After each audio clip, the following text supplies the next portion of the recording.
Good evening, ladies and gentlemen. My name is Alan Smason, and welcome once again to NOLA Theater Talk.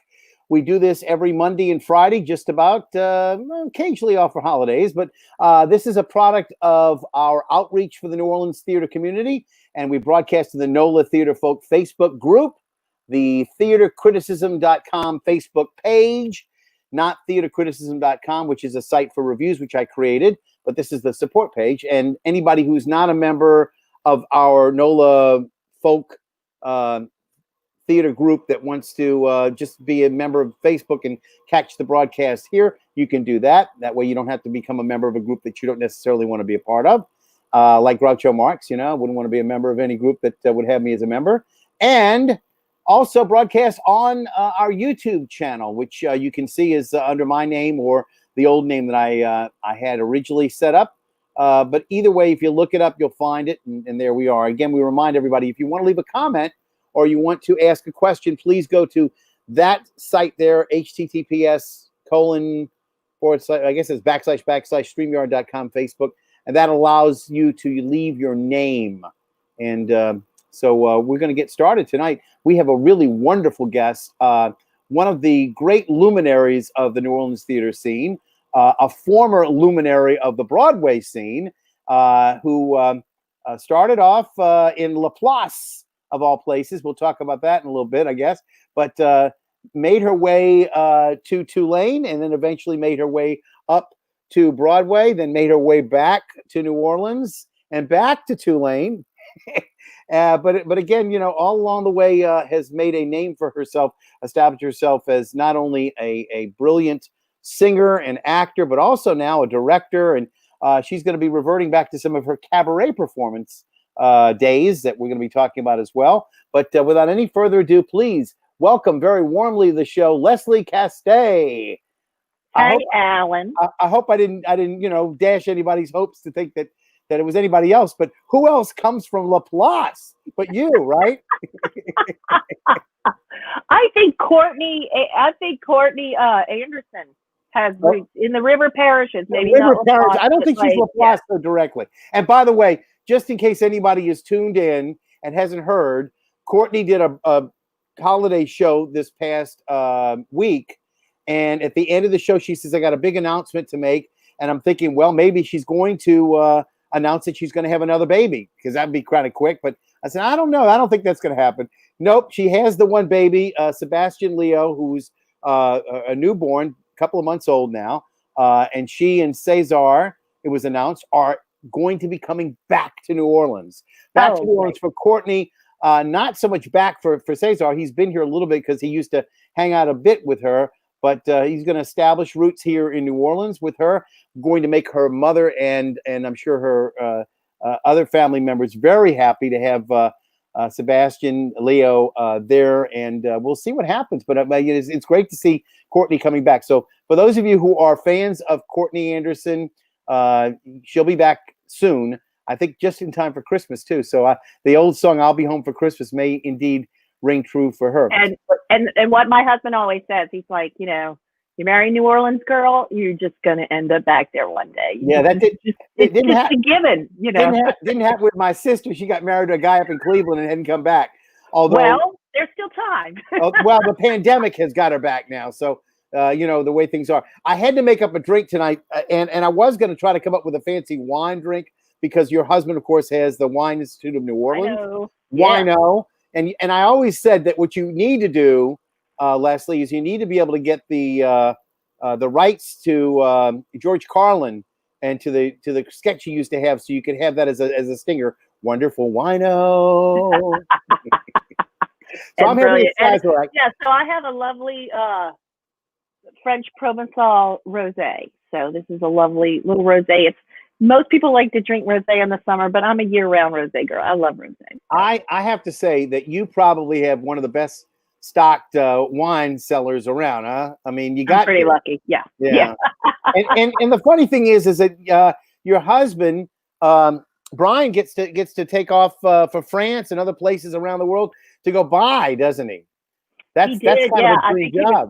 He was trying to. I think there was a trip to Spain or Bordeaux or something that was maybe going to happen in May or June, and just once pandemic hit, it's just like, I don't think he ever heard back from them. It was like a given that this is not going to happen this year. So, all right. Well, there you go. Oh, look at him. Now, I got to say that you all make a striking couple. And you met him where? Mr. and Mrs. Wino. I met him at a 4th of July barbecue in New York City, on someone's rooftop on 110th Street. So that is, if you know Manhattan, that is actually called Central Park North. It's the northern border of Central Park. Someone had an apartment up there. We went on the roof, and there was a 4th where we could see beautiful fireworks everywhere. And I went with a friend of mine who was a common friend of his, and it's a long story. I used to date the other guy, but we were just friends. And so he says, you want to come with me to this barbecue? And I meet a lot of people there, and I met my husband, and I'm like, oh, he's really cute. But then I go and find out that he had just moved in with a current girlfriend. So, so yeah. And the friend that I was with at the barbecue was telling Brian, my husband, that, oh, how do you like my girlfriend? Isn't she hot? So, so he was lying. We were totally not together at all. So, but we all just became friends in common. Our friend groups all intermingled, and I actually became good friends with his girlfriend at that time. But things didn't work out, between the two of them. And we knew each other for almost 4 or 5 years before we ever went on a first date. But we were friends. It was a total Harry met Sally thing. And we were just never single at the same time. I was always on the road. If he was single, I was on the road. If he had or I had a boyfriend and then he was single, and it was just like missed purposes. And finally, when I got off the road with Beauty and the Beast, by this time he was friends with all my friends, like Brian Batt and another good friend, New York Broadway performance. Her like, if you ask her out on a real date, she'll go. And we had never had the conversation. I was like, well, I'm not sure if I'd really go with it. I mean, I like him, but I mean, he's my friend. I don't want to jeopardize that. And he actually had to spell it out, because I think he tried feebly to ask me out on a date, and it just didn't register. He's like, yeah, you want to go to a movie? And I'm like, no, I'm busy. It's like, you're my butt, that's not. And finally he said, can I take you to dinner? Would you go out on a date with me? And my little heart went pitter pat, and I said, ooh, okay. So he showed up at and it was so funny because I was living in a doorman building in Manhattan, and I lived on the first floor, and it had a doorman. He was a doorman / elevator. In the old days, he still had the elevator operator taking people up, but I never used the elevator. But you had to ring the doorbell if he was up in the elevator, and you had to wait. And it was. I don't know if you've ever seen The Modern Love on HBO. Some of those stories, but the first one in The Modern Love, based on the New York Times column, they dramatized them with Tina Fey and a lot of famous people. They acted out these famous modern love stories. Well, one of them was about a girl's relationship with her doorman, and it was like that. I'd have my gentleman callers come through the lobby and ring my buzzer. Did he? And if they didn't like him, the doorman would be like, "Yeah, there's her apartment," Yeah. Right. But he won them over. He showed up on our first date with an armful of purple gladiolas. I'll never forget. Ooh.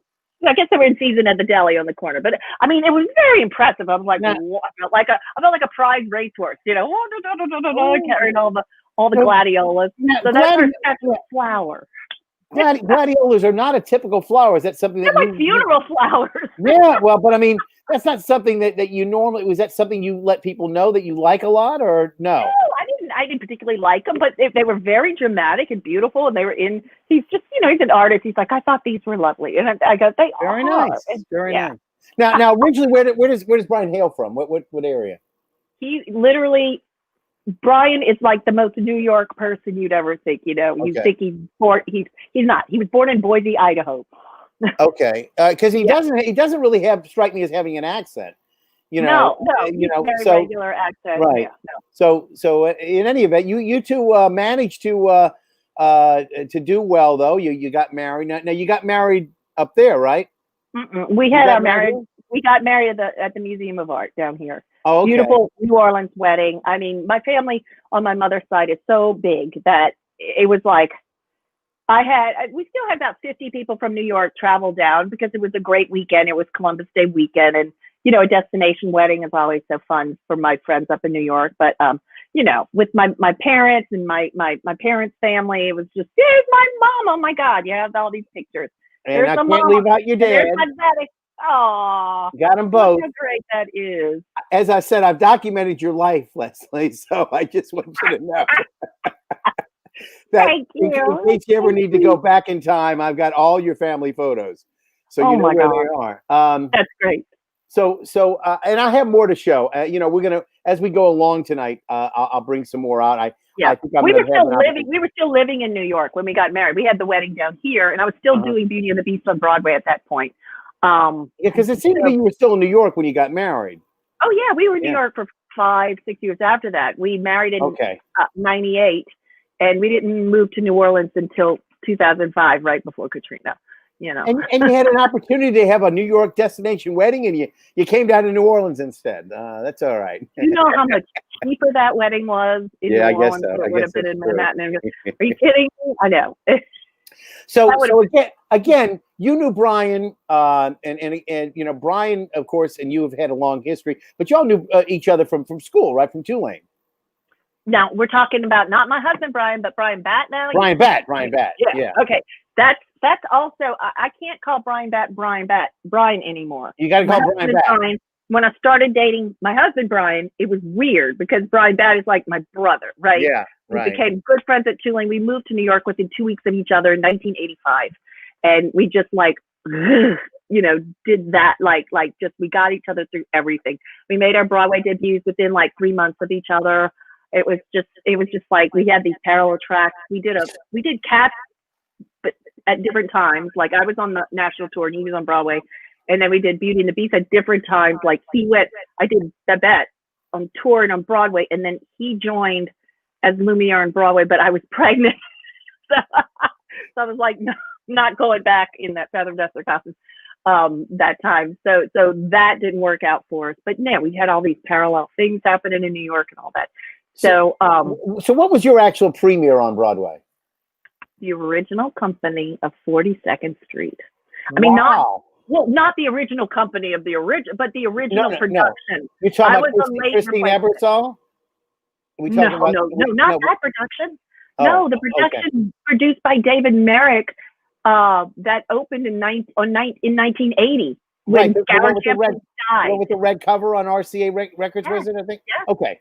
Yeah, but all right. So I'm trying to remember who starred in that. In terms, it was Jerry Orbach was in that, right? Jerry Orbach was the original, and Tammy Grimes was the original. Okay, Tammy Grimes. Okay, she was long gone by the time I came into the show. I came into the show in the last 1988. The last year. We closed January of 1989. So Mr. Merrick, legendary David Merrick, was still alive.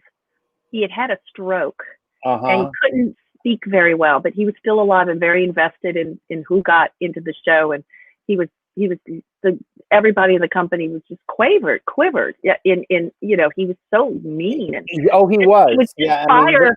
When he came to rehearsal, the girls had to have their hair full makeup on, and then they had to wear certain kind of leotards.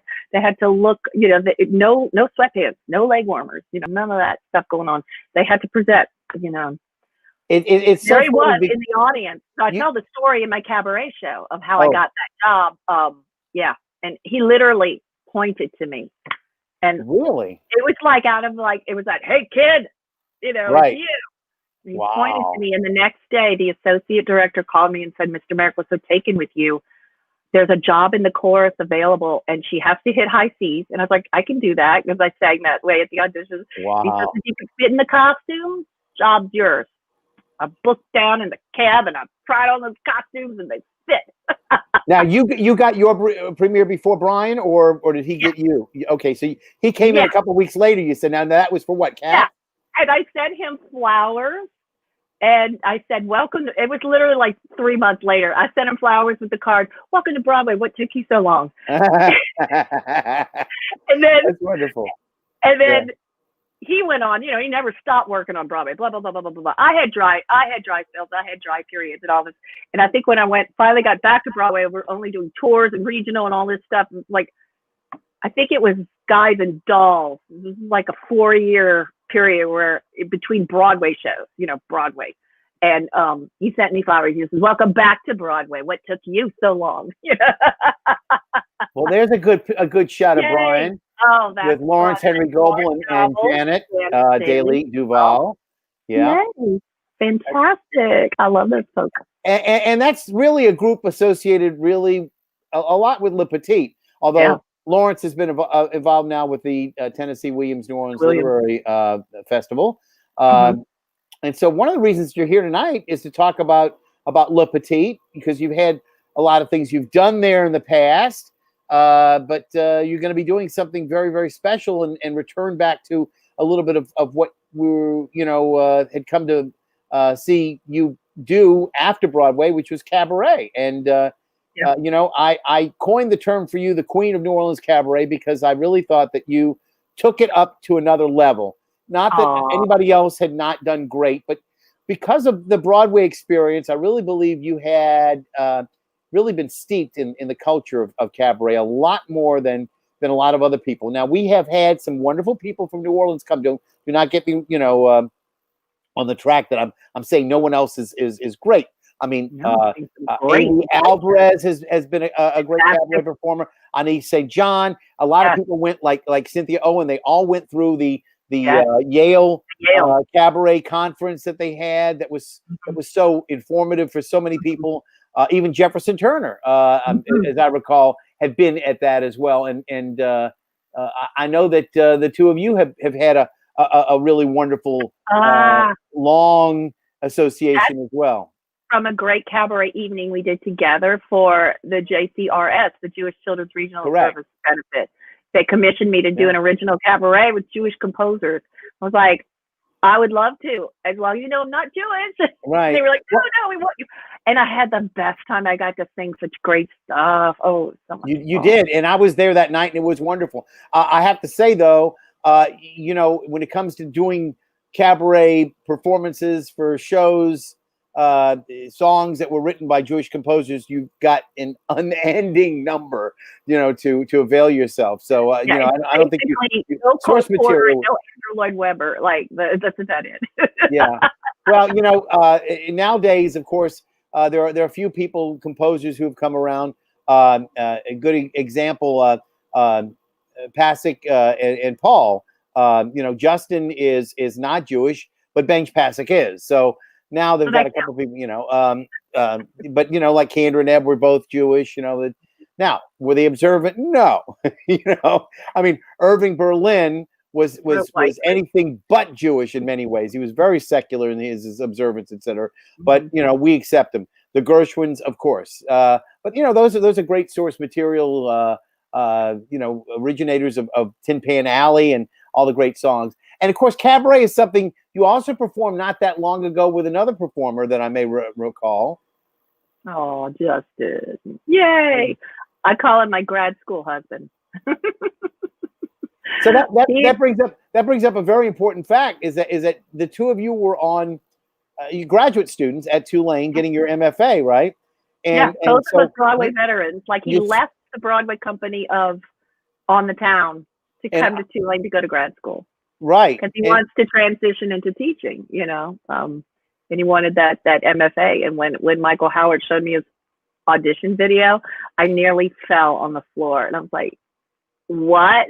You bring that man here. His glorious voice. And we had the best time. Oh my God.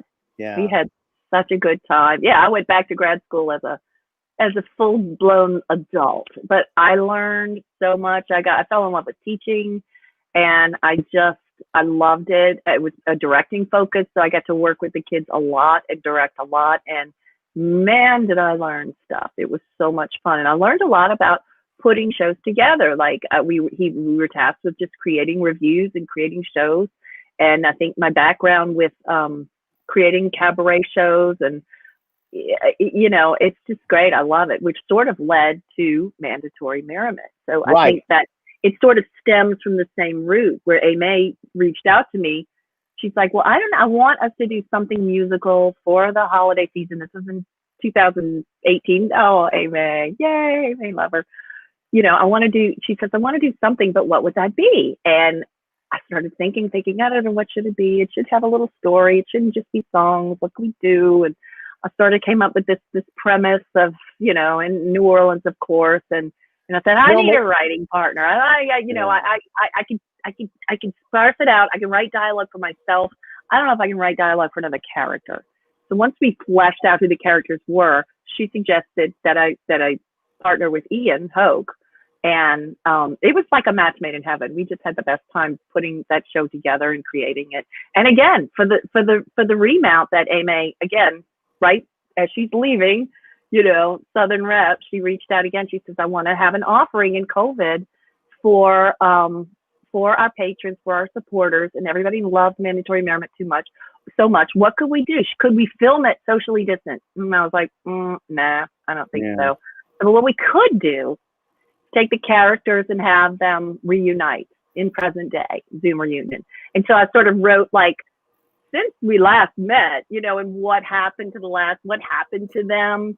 So it's almost like a continuation for it. Of course, like when we go live with the show, it's actually a little film, actually. We're going to have some backstory. We'll fill you in on what you may have missed, or, bring you up to snuff with the characters and who they are and where they are. So you don't have to have seen the original show to enjoy this virtual offering. And it's actually the original two shows, because you did them two different iterations of the same show, kind of. Yeah, we sort of plugged in more current jokes last year, and it changed, it evolved. I think it got tighter and better last year. We trimmed it up, we tightened it, we trimmed the fat and everything, and it was just really going well last year. So I'm gonna get to Mandatory Mary, but I want to get back a little bit to the cabaret thing that we were talking about earlier, because that's going to be coming up soon too. A week from Thursday? That'll be in about December another 17th. 10 days or so. So so you're not far at all. And again, you're going to be doing a cabaret performance this Thursday. Brian Batt, who we talked about earlier, is going to be a guest star for Kathleen Monteleon, and she's a great performer. And again, that's all virtual. So it's going to be on the stage now. Is it going to be live on stage? Yes. Basically, Yes, that's terrifying. Live streamed. What if you forget your lyrics? It's out there on the internet. So I'm a little terrified, but we're going to have one rehearsal, where we could set maybe some camera angles. I think we're going to have 3 cameras. So it'll be dynamic, we'll be on the stage. I have Jesse Reeks playing with me, who's just so beautiful, such a beautiful musician, and we have such a good time together. So we'll be spatially, we'll be safely distanced, COVID safe, all that stuff, and it's just going to be broadcast live. It's exciting to see things from the stage. When I saw a couple of readings that Le Petit did, the lives of Negro poets, and they just use the space beautifully, and just to see the footage of inside a theater again, rather than my Zoom box, Well, I know. I have a lot of different shots of you from different aspects of doing cabaret songs, etc. Some of them are really exciting shots, really pretty, and some of them, sometimes. Sometimes, thanks, Alan. Sometimes, but I do get some nice shots. So I mean, that's a pretty shot, and then I get the stinger, at the end. Oh yeah, big hands. Yes, yeah. Thank you. I've never go back to before. Big notice. Yeah. I don't know what I'm doing there. and again, I know you mentioned Mandatory Merriment, and we were talking about that. I wanted to go over that. Now you mentioned your writing partner. Let me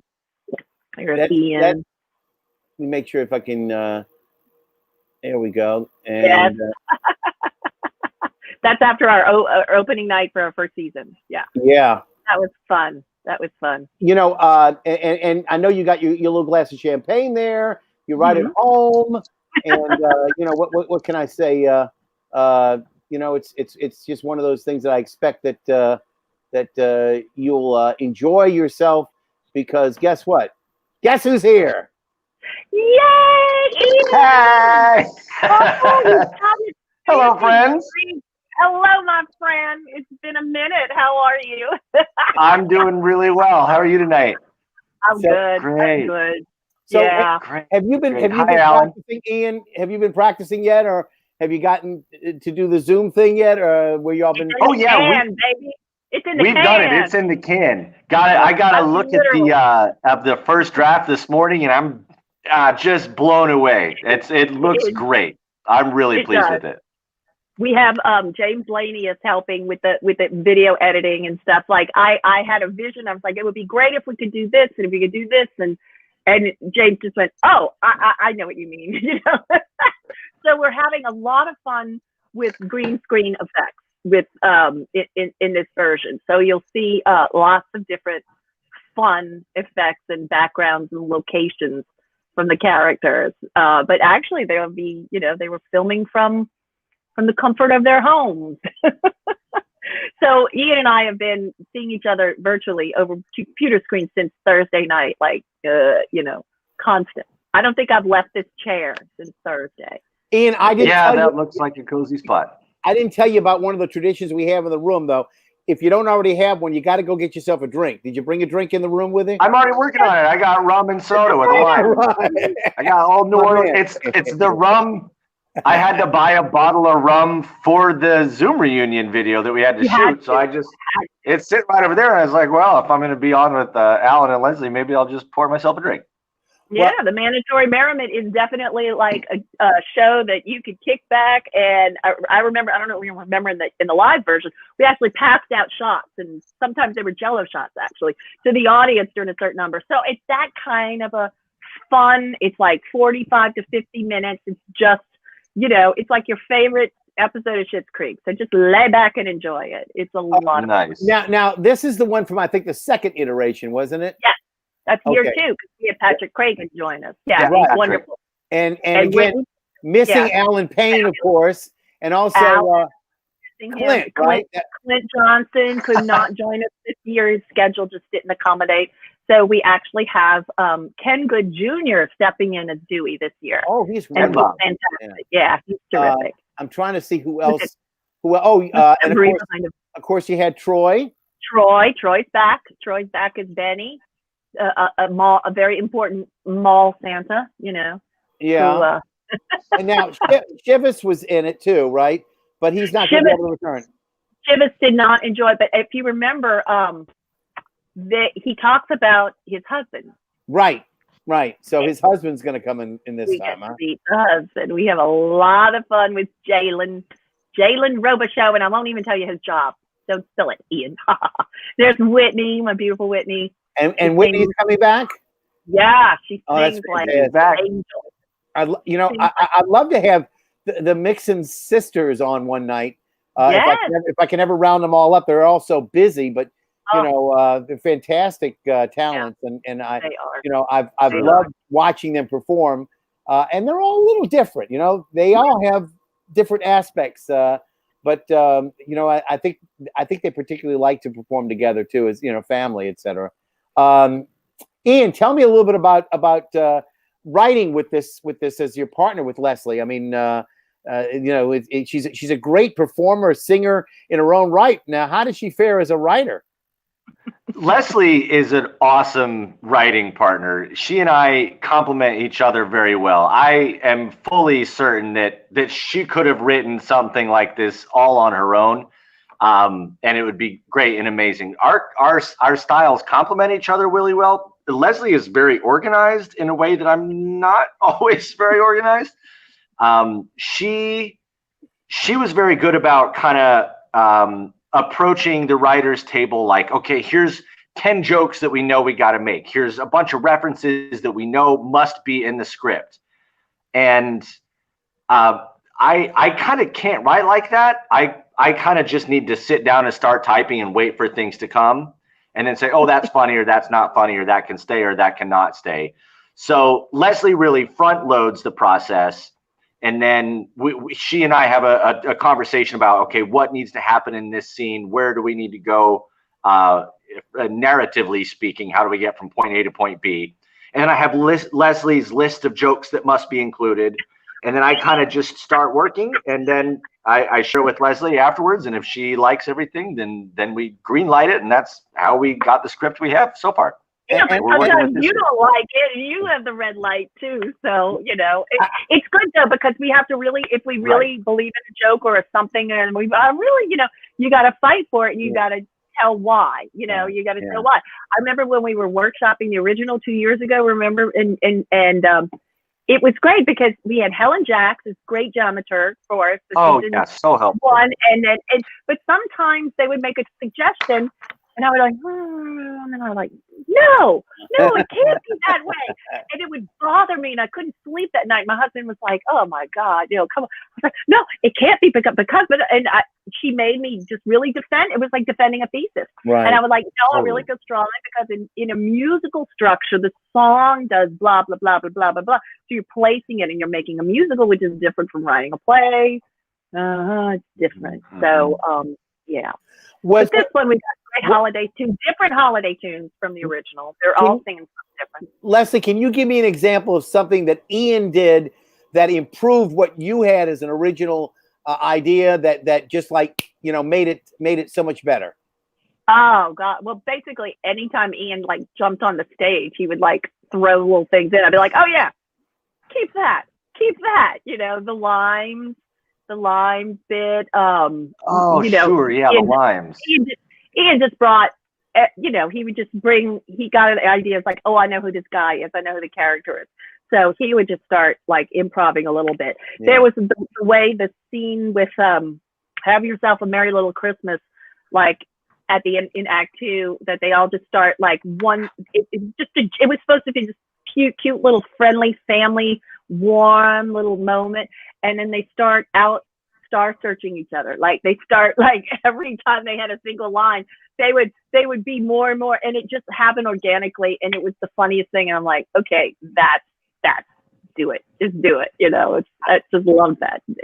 I always feel so blessed when I have an opportunity to improvise on stage, because that's really my background in the last 16, 17 years that I've lived in New Orleans. I spent a fair amount of time doing improv comedy in addition to legitimate theater.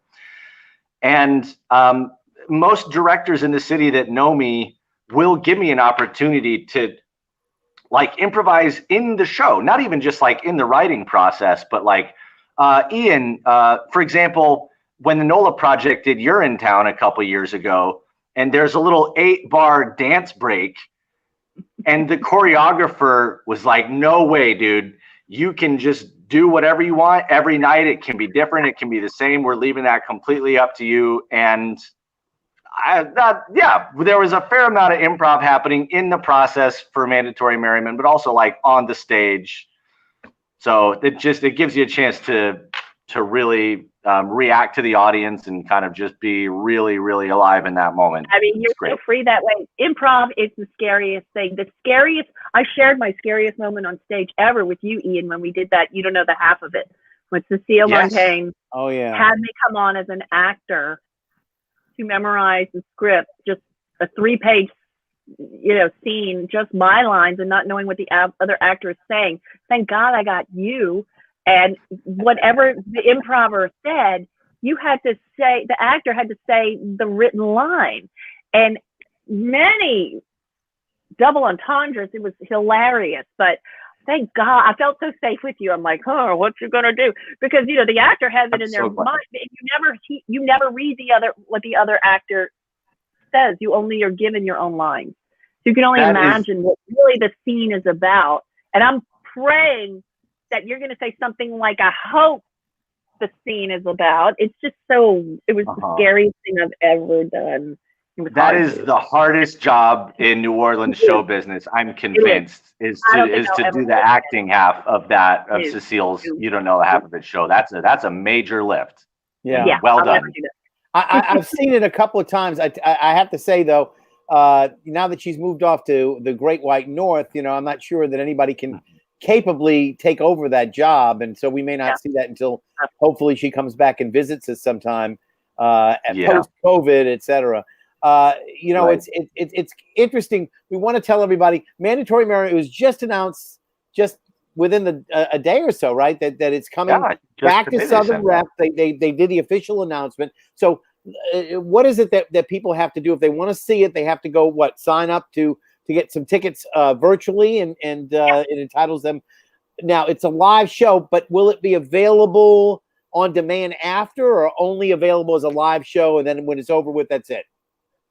Yeah, when it's over with, that's it. But it's not a live show. It's actually a little film. But they're treating it as you buy tickets for it from the website. Right. And I think they have to change some verbiage. A friend of mine went to buy tickets, and then he got an email saying that, don't forget to show your credit card at the theater when you show up. It's like, no. Don't go to another route. No, it is online. You'll get a link that day via email from the box office to click and watch. So if you have a cool Apple TV and you could do screen sharing, put it on your big TV. If not, watch it on an iPad or device. You can watch it on your phone if you want. iPad, desktop, computer, laptop, whatever. And you'll have 24 hours to view it as many times as you want after you purchase the ticket. So you do have a little bit of time on demand. You can watch it over and over and over if you want more than once. Yeah. If you can. But I think it runs for 24 hours after you click, to open it up. Gotcha. Now, Leslie, you're a member of SAG-AFTRA. I know that. And I assume Actors Equity too, as you got your card from Broadway, et cetera. So I did not get a chance to talk to people about it, but apparently right around Thanksgiving time, we got the big announcement that there had been an accord reached between Actors Equity and SAG-AFTRA. And for the benefit of those people who don't know, shows like the Hamilton performance that was filmed, even though it's a film and is on a medium which is electronic, SAG-AFTRA is backing off of those shows. If it's a film like the film that's coming up on December the 11th of The Prom, which is a vision of the director, which is a film product, which is different than a performance, then SAG-AFTRA will have the basic rights to be the union for that. But if it's a performance, so I'm so glad that some smart people thought about the way to handle that, and that really is a fantastic compromise, so that the two unions don't squabble over what small territory there is left for actors to participate in. So I'm so glad that those of us who are in the audience who don't know it, there is now an accord that's been reached. And so if you are in a performance and it is taped or filmed, then not to worry, it will be still part of Actors Equity, and they're going to basically make sure that everything's safe for you, that it's a good environment, and that if it is something that is a film or is a video that is not necessarily a performance, but is essentially a filmed or I guess you might say captured event that is not live, but that is essentially a scripted type of thing that's from the mind of a director and the script writer, that's not necessarily the same way it was on Broadway or in a theater, then that will be, of course, handled by SAG-AFTRA. So that's really kind of important, because I was really worried about the possibility, as we all know, this is not an environment for a lot of new productions, and the few productions that were out there, were a suspect as to whether or not they were going to be able to be mounted because of the threat of lawsuits. So I'm so glad that got taken care of. Let me make sure. I think I had already shown a couple pictures of everybody in the cast. I think I showed that one. And I think I got everybody else in the cast who's there. So Mandatory Merriment will be coming up soon, though. And again, this will be the third iteration, but really the first one that'll be presented virtually. And is there a possibility down the road that you all will be maybe doing a Mandatory Merriment that takes on afterwards? Who knows? Why not? I don't know. Why not? Actually, it was so funny, and I didn't mean it to the face, literally. But when we were closing down last year's production, I said, you know what? It's been so great this year, but I think we need to take a year off. I think we'll come back live in 2 years. Yeah. And I didn't mean for a pandemic to happen. I didn't mean for it to be a pandemic. Sorry. But it's all my fault. I'm sorry. Well, I'm not going to blame it on you. I'm not going to blame it on you. But if you say that again and it happens a second time, I will blame it on you, okay? So Ian, I guess things are a little bit slow for all the actors, directors, etc. anything else on tab for you coming up soon, or anything you're going to be working on virtually? Sure. Go in the Road Productions, the other ensemble that I run with, is working on a couple of projects for the spring. They're in very early developmental stages. It's not totally clear what's going to be possible in terms of live performance, or what's going to be virtual. I was just having a really interesting conversation with Chris Kamenstein last night. And theater companies are having to figure out how to make films. In effect, because just pointing a camera at the stage and thinking that that's going to somehow give the same effect as actually being in a live theater experience, we all know by now that that's it's a little too inelegant, and we should not continue trying to make that work. No. So we're going to try.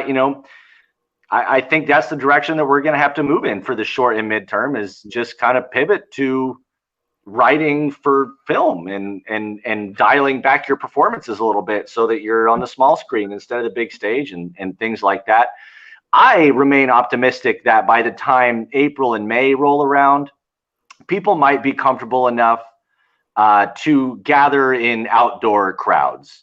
So I wouldn't put words in their mouth or anything, but the NOLA project does their garden show every year. I think we might be fewer than 6 months away from something like that being possible again, and that's certainly something I'd be interested in doing. So I'll be pushing for that. But we have almost an entire calendar year's worth of events that had to be postponed or canceled, and those are kind of priority one, and we'll see what happens on the other side of that. Exactly. Okay.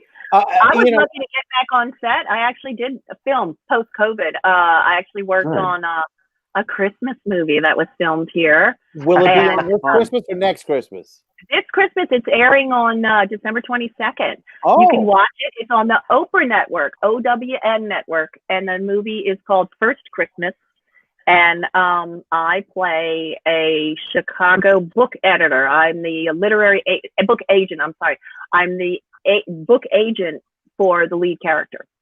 So cool. It's fun. We had a lot of fun with it. But tested up the wazoo, COVID test every 2 days, very safe on set. It was kind of a lonelier experience because you're not at craft services and you're not, you get your little tray and you have to go to your trailer to have your meal, and and you're brought into the makeup and hair trailer alone, everybody's masked. The actors are the only people allowed to not have masks and everything, but it was a great experience, and I think they made a cute little movie, so everybody tune in on Oprah Network, December 22nd. It's called First Christmas.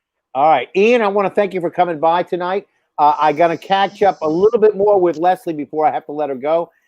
We only have a little bit, like 18 minutes left of the show. So if you don't mind, I'm going to say goodbye to you. But thank you wholeheartedly for coming in and helping us tonight. Okay. Thanks, Ian. All right, Ian.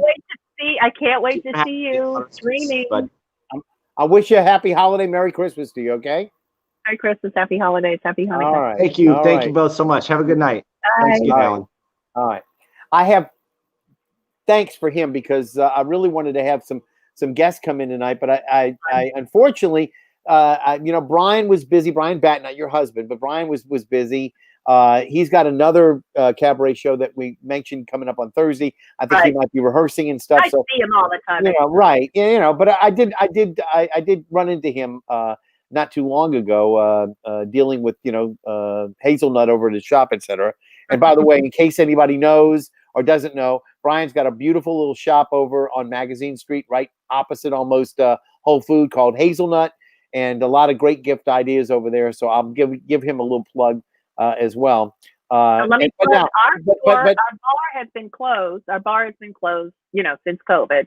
It's just we don't have the outdoor space. You're talking about Wino, right? Wino on Hollywood Street. Yeah. But we have our retail outlet is still open, and that's in the Place St. Charles office building, 201 St. Charles, and it's called Wino Shop. Right. So come in and get your gift cards. Come in and get all your beautiful bottles and high-end bourbons and all your beautiful things for holidays. But the reason I mentioned Brian was to talk about his husband, Tom, who's your director for this cabaret. And so I wanted to mention that Tom Kianfiki is going to be directing you, and he's really busy right now between the retail over at Hazelnut with directing you, etc. I asked if he was available, and he said not right now. So, you know, yeah, it's been a lot of directing via email. It's like, you know, we had a couple of meetings, you know, when I was first forming it, and literally it was going to be like I was just going to remount Unscripted with a couple of little tweaks, and then now I have one song from Unscripted left in the show. It's an entirely new show because I will have to sing this, and this works out. So now totally again, Tom is directing you, but he also directed you a few years ago in Merrily We Roll Along too, right? And in Merrily We Roll Along, and he directed my first Cabaret Unscripted. That was shot. Yeah. So I've got another picture from out of your past with Brian, also Cassie, and I think you might recognize the other fellow.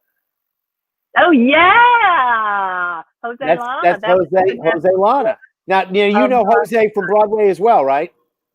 Yeah, from New York. He's darling. He's wonderful. The King and the King and I in the most recent national tour. I actually saw him with Kelly O'Hara in the role. You know, he had stepped into the role after the original actor had fallen ill. He had cancer, unfortunately.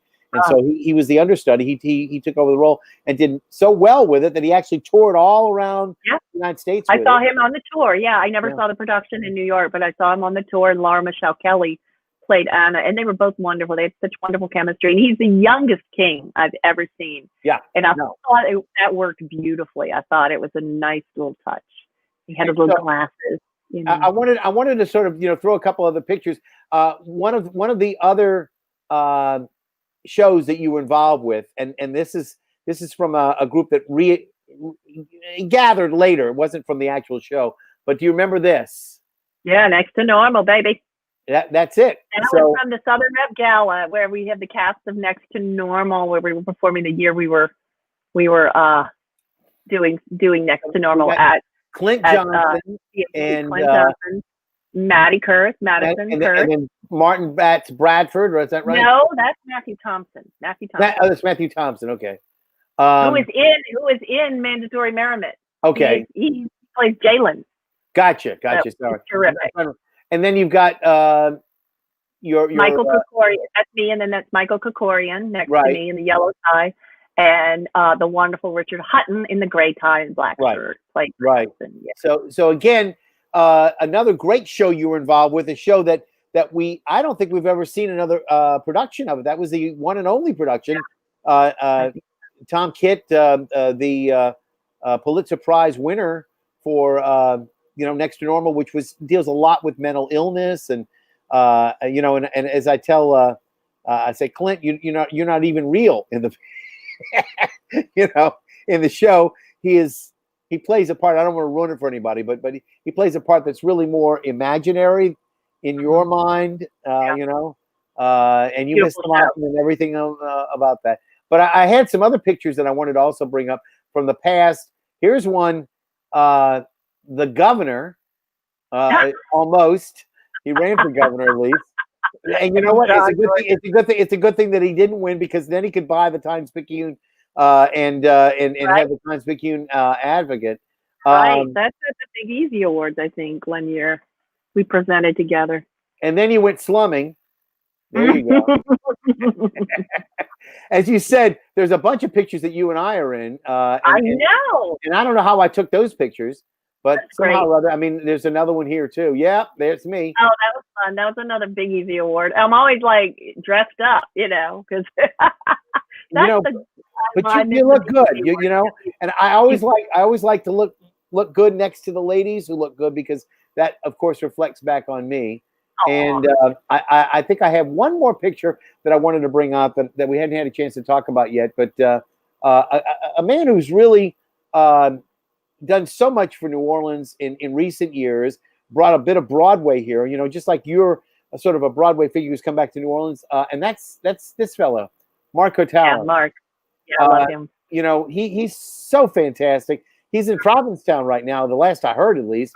And of course, he has the Broadway at New Orleans, the Broadway at NOLA productions that he's been doing. He's done the art house in Provincetown and brought all that now onto a virtual world with the Seth concert series. Every Sunday we have fantastic shows. I mean, he did Anna Gasteyer last so night, good. this morning. I don't know if you got a chance to see it. And by the way, all of those shows that they did from the summer on are now available at a reduced rate. They normally were $25 each, and they're now available as a series for $15 for all of the oh my God. you said so 15. Where can you pay $15 to have an hour and a half concert, with these major Broadway performers? Agreed. So Agreed. I just really want to reiterate that Mark is doing his best to make entertainment accessible for people in an era where theaters are shuttered and there is no entertainment.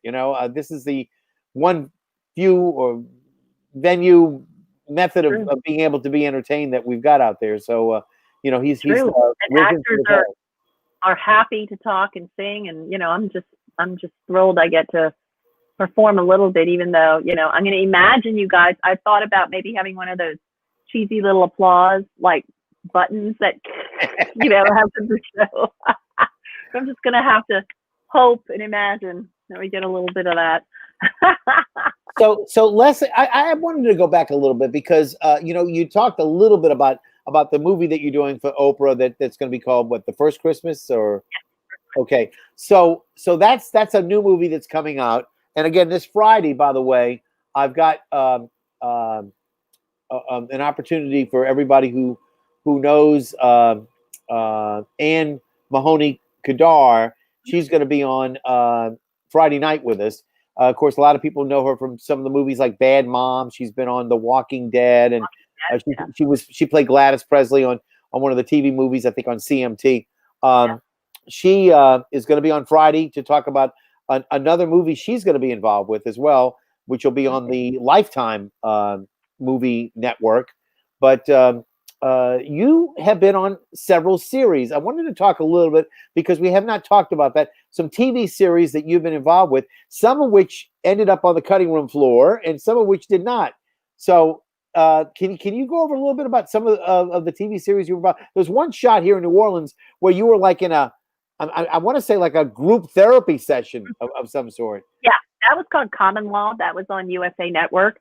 And I was in every episode of the 13 episode season that they did first, and we were praying that it would get picked up, but alas, it did not. So what happens? What happens in a case like that? We don't get called back. It's just you're never on the inside to go exactly why. Our numbers were good. Our viewing numbers, they just went up every week and week and week. But it was sort of. So USA, the show was originally supposed to be produced by CBS, and then something happened, and then USA picked it up. It was still owned by CBS. Oh. So I think USA was like, why do we have to pay CBS all this money to do this show when we'll just make something else that's sort of like it? I don't know. I think it was something, cost of production sort of factored into things like that.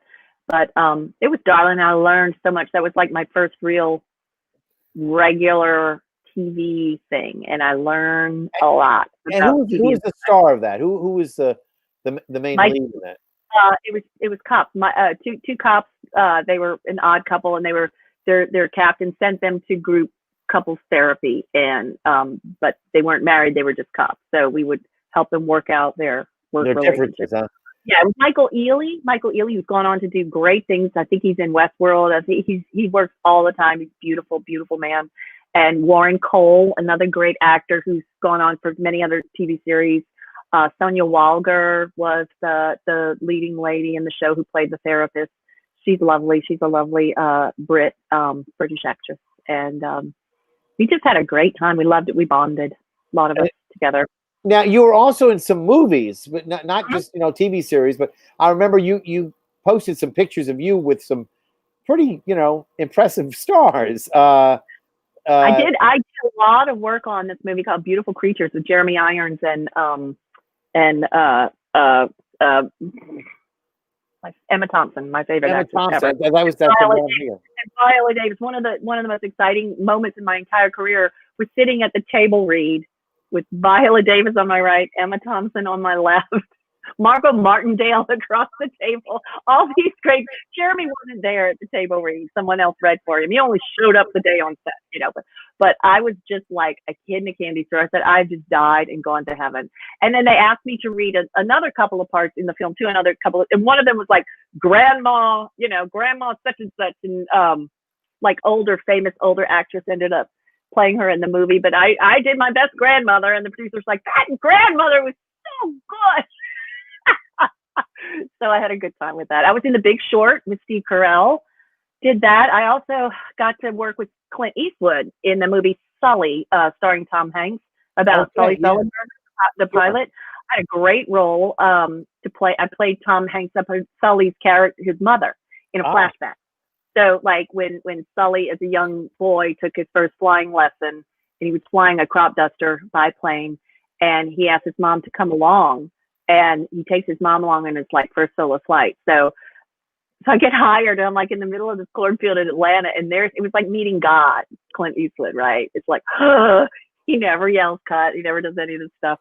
But I thought the day before we filmed, he says, you're okay, we might actually put you up in an open air biplane, right? You're okay with that? I'm like, yeah, sure. I panicked. I went and bought Dramamine. Like, what if they put me in the air? Oh my God. But we filmed it on the ground, and they were going to put a virtual background. So thank goodness.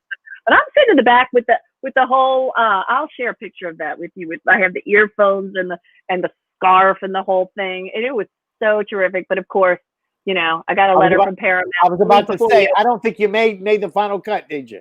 It's always never your performance. It's always the time of the movie. I was also in Green Card and got a lovely phone call from Peter Farrelly, the director, said, it's not you. You're the last scene we had to cut. We just had to cut it for time purposes, you know. And then he promised me I'd be in the Blu-ray, but I'm still not in the Blu-ray. But you know what he did do?